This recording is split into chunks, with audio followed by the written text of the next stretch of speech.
నిందితుడికి రూ. 4,000 నగదు, 3 మొబైల్ ఫోన్లు స్వాధీనం. పలు రాష్ట్రాలలో 80కి పైగా నేరాలు చేసినట్టు అంగీకారం. మహారాష్ట్ర, పశ్చిమ బెంగాల్కు చెందిన 5 సభ్యుల అంతర్రాష్ట్ర నేర ముఠాను కామారెడ్డి టౌన్ పోలీసులు అరెస్టు చేశారు. ఇంటి చోరీ, హత్ సఫాయి, బాబాగిరి దోపిడీ కేసులను ఛేదించి నిందితుల నుండి రూ. 4,000 నగదు, 3 మొబైల్ ఫోన్లు స్వాధీనం చేసుకున్నట్టు జిల్లా ఎస్పీ ఎం. రాజేష్ చంద్ర వెల్లడించారు. ఎస్పీ ఆదేశాల మేరకు డీఎస్పీ మధుసూదన్ పర్యవేక్షణలోని సీఐ నరహరి నేతృత్వంలో బృందం సీసీటీవీ ఫుటేజ్లు, సాంకేతిక ఆధారాలు, వేలిముద్రల సహాయంతో నిందితులను గుర్తించి కామారెడ్డి రైల్వే స్టేషన్ వద్ద అదుపులోకి తీసుకుంది.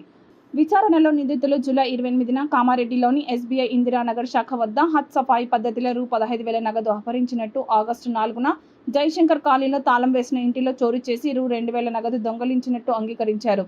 అలాగే నిజామాబాద్లో కత్తులతో బెదిరించి దోపిడీ చేసినట్టు వెల్లడైంది. తెలంగాణ, మహారాష్ట్ర, మధ్యప్రదేశ్, ఛత్తీస్గఢ్, ఉత్తరప్రదేశ్, బీహార్, రాజస్థాన్, గుజరాత్, ఢిల్లీ, కర్ణాటక, తమిళనాడు తదితర రాష్ట్రాలలో నేరాలకు పాల్పడినట్టు, బెంగళూరులోని 50కు పైగా కేసులతో సహా మొత్తం 80కు పైగా నేరాలు చేసినట్టు విచారణలో తేలింది.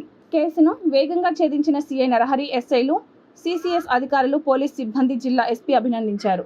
బలాషా, చంద్రాపూర్ పోలీస్ స్టేషన్ లో కూడా మల్టిపుల్ కేసెస్ వీళ్ళపైన ఉన్నట్టు తెలుస్తుంది. హైదరాబాద్ లో కూడా Narayanaguda, Charminar, market police station, Uppal police station లో కూడా వీళ్ళపైన కేసు ఉన్నట్టుగా మనకు తెలుస్తూ ఉంది.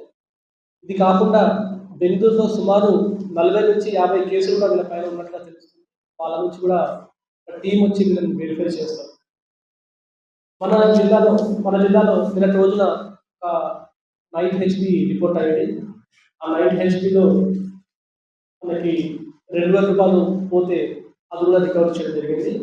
అండ్ ఒక కపుల్ ఆఫ్ డేస్ బిఫోర్ మనకి ఎస్బీఐ ఏటీఎం దగ్గర ఒక అటెన్షన్ డైవర్షన్ కూడా వీళ్ళు చేయడం జరిగింది.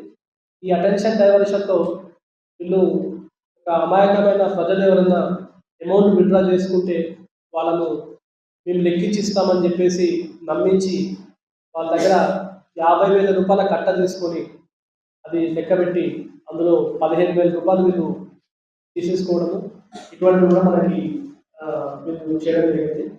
అండ్ మిగతా పోలీస్ స్టేషన్లో నిజామాబాద్లో కూడా వీళ్ళు సిమిలర్ అఫెన్స్ చేసినట్టుగా మనకు తెలుస్తుంది. అండ్ నిర్మల్లో కూడా కొన్ని కేసెస్ చేసినట్టుగా మనకి చెప్తాము.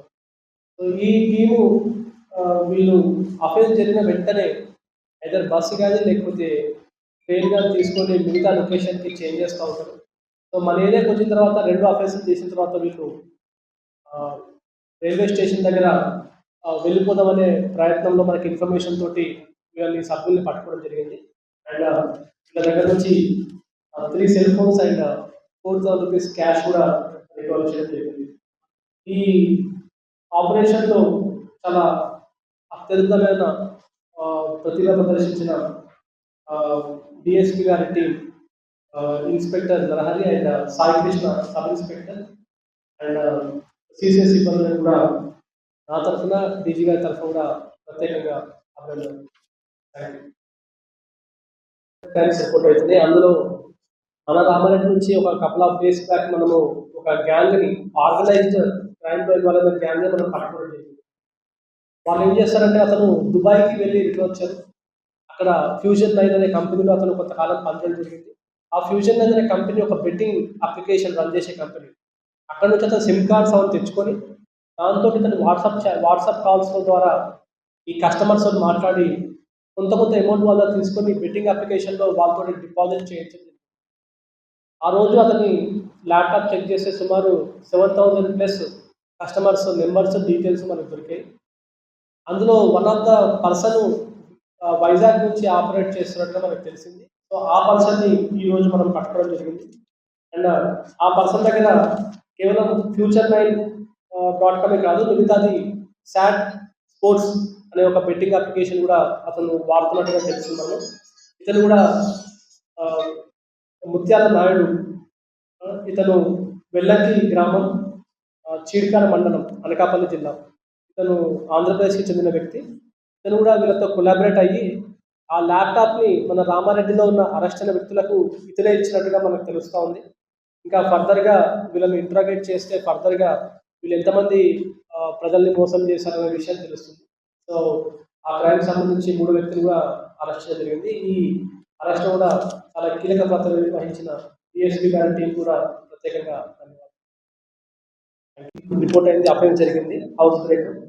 ఆ హౌస్ బ్రేక్ సంబంధించి క్లూస్ అన్ని వెతికి మొత్తం పరిశీలన చేసిన తర్వాత మనకు కొంచెం క్లూస్ రావడం, అందులో ఉన్న వ్యక్తులు యాక్చువల్గా ఊరికెళ్తే మెయిన్ గేట్ లాక్ బ్రేక్ చేయకుండా ఇంటి డోర్ బ్రేక్ చేసుకుని 3 బీరువాలు బ్రేక్ చేసేసి ప్రాపర్టీ తీసుకెళ్ళి, సో అది క్లూస్ తోటి మనము వెరిఫై చేస్తే అతన్ని ఈరోజు పట్టుకోవడం జరిగింది.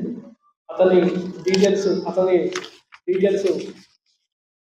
విశ్వనాథ్, ఇతను గుంటూరు జిల్లాకు చెందిన వ్యక్తి.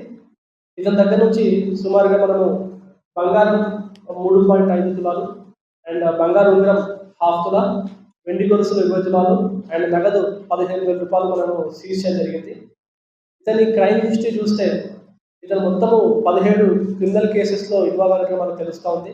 ఎల్బీ నగర్లో 7 కేసులు, జవహర్ నగర్లో 5 కేసులు, నాచారంలో 2, శంకరంపేట్, లక్ష్మీదేవపల్లి, కోదాడ టౌన్ పోలీస్ స్టేషన్లో ఒక్కో కేసు, ఆంధ్రప్రదేశ్లో నూజివీడ్లో, కందుకూరులో, ఒంగోలు, విజయవాడ, తాడిపల్లిగూడెం పోలీస్ స్టేషన్లో వీళ్ళు క్రైమ్ చేసినట్టు తెలుస్తుంది.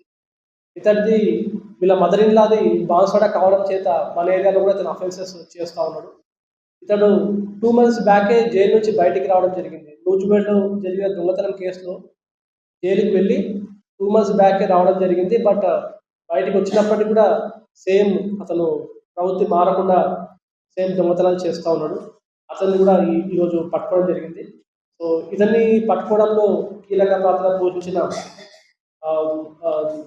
Devanpalli police station and CCS joint teams operate చేయడం అండ్ అతన్ని పట్టుకోవడము, ఇవి చాలా గుడ్ జాబ్ చేస్తారు. వీళ్ళకు గౌరవ డీజీ గారి తరఫున, నా తరఫున కూడా అభినందనలు.